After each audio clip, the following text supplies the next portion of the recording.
Now, when we talk about the compressibility of the solid, liquid and gases, we can perform this activity. We can take three syringes, in which in this one syringe has not been shown, in three syringes, and we remove their piston and apply the Vaseline on the pistons to for uh, uh, for for smooth motion.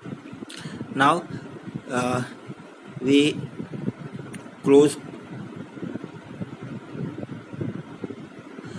their nozzles by inserting the needles into the corks, and now we pour some powder, suppose some common salt, in one syringe, and in another syringe we pour some water, and in third series nothing is kept, that is why it is empty, and it has water. Now we use piston, we insert the piston, and now we try to apply pressure. Now we apply pressure. We see that when we apply pressure on all the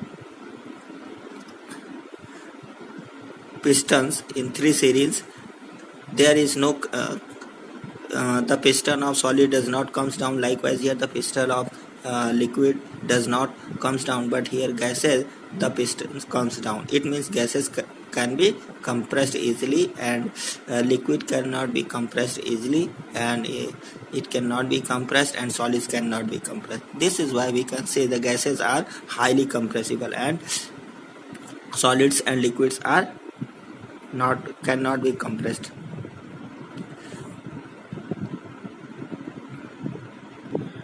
Now here, rigid and fluid. A solid is a rigid form of matter. Due to their rigidity, solids maintain their shape and when subjected to outside force. This property by which a solid maintains its maintains its shape when a force is applied from outside is known as rigidity, and all the solids are rigid. Now here, what is fluids? The matter which can flow is known as fluid, and there are two examples of fluids. These are liquids and gases. Their particles can move in all the direction. The particles of gases can move in all the direction, while the particles of liquids can flow from top to bottom, can slide over each other. That is why the liquids cannot fill the container completely, because they flow from top to bottom, while the gases can fill all the container because their particles move in on the direction. So liquids and gases are some forms of liquids. And what are liquids? Anything which can flow is known as fluid.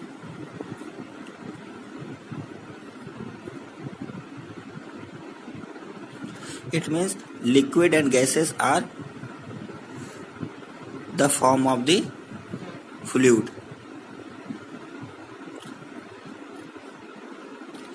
A liquid and gas is a fluid form of matter, right? Now when we talk about why the properties of solids and liquid are different, then we can generally say that this is due to the change in the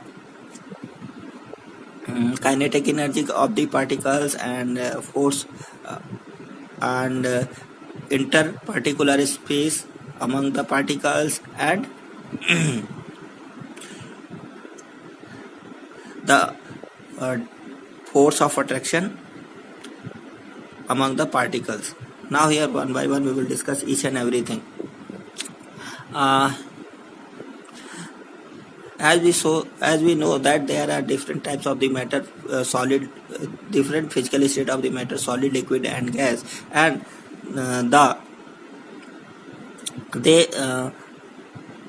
and the particles of these materials have different kind of different kinetic energy. When we talk about the kinetic energy in all these three physical form, then in the gases it is greatest, and in liquid it is intermediate, and solids have least kinetic energy, right?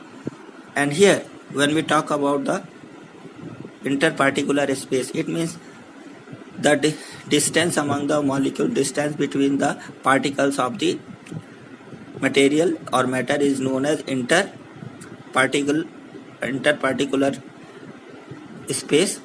And when we compare the interparticle space among the gases and gases, liquids and solids, we find that in gases interparticle space is maximum, in liquids it is intermediate, and in solid it is least.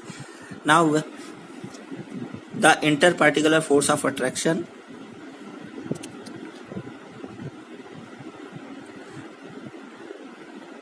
is also important factor, and when we compare the forces, in the solids it is maximum, and in liquids it is intermediate, and gases it is least. So these three things, what is this? Kinetic energy of the particle of matter, interparticle distance or space, interparticle attractive forces. These three factors define or responsible for the characteristics of solid, liquid and gases. Now here we can see in the solids the particles are packed in some space. They have greatest interparticular force of attraction. They have very less interparticle distance, and they have less kinetic energy. And here when we see in the liquids, they have greater kinetic energy, and they have more interparticular space than that of the solids, right? And they have less force of attraction than that of the solid. When we talk about the gases, they have greatest interparticular space, they have least forces of attraction,